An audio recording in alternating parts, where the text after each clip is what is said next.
Here we go, folks. So this is a demonstration on how I suggest you approach the print weave project in your art class, whether you're doing digital photography, digital art, whatever level. When you have your strips printed and lettered, I suggest grabbing a piece of foam board and using a binder clip. See, I'm going to have to keep my hands down here so it stays in focus. I like to use a binder clip so that I can attach my strips onto a flat surface. Then these strips can be fiddled with and woven into without moving around too much, which really would frustrate the heck out of me.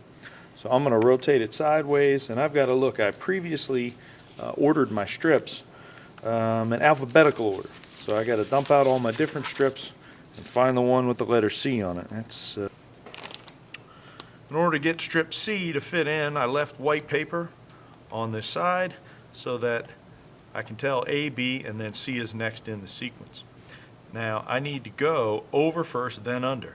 I could do it up here, but it's a lot tighter of a weave. So what I like to actually do is, rather than try to weave it right next to it, I'll weave it down here, then slide it up. So what I'm going to do is, knowing that I have to start with the over, I'll go ahead and pinch the second row, slide it forward, pinch the fourth row, whoop, slide it forward, there we go, pinch the sixth,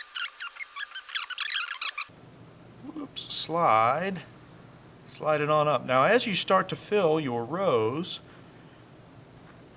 these column pieces, they're going to want to kind of splay out on you. So that's one of the reasons we use tape when we get to the finished product, to get it to align better. But I don't have much of fingernails to speak of, but I'm going to use what I have to kind of scrunch things into place. All right, I can always go back and make a little tug on this strip number C or letter C there. Good. All right. All right, I can squeeze things back together.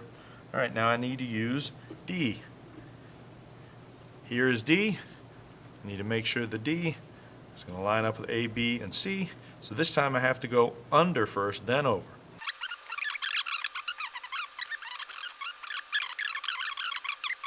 Alignment, you know. If we got down to here and the eyes were way down here, we could always pull out the top row like this and then scooch everything up in order to get the main subject, in this case the lioness. We want the lioness to line up better, so we may end up throwing out our first row, and that's okay. As long as the whole product looks good, we'll be happy in the end.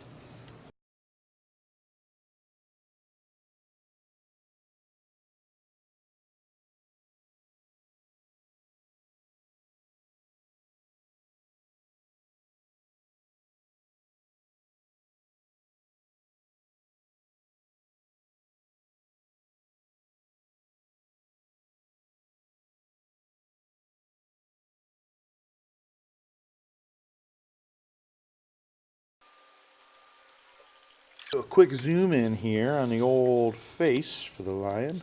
Let's refocus. There we go. So you can see it's starting to line up pretty nicely.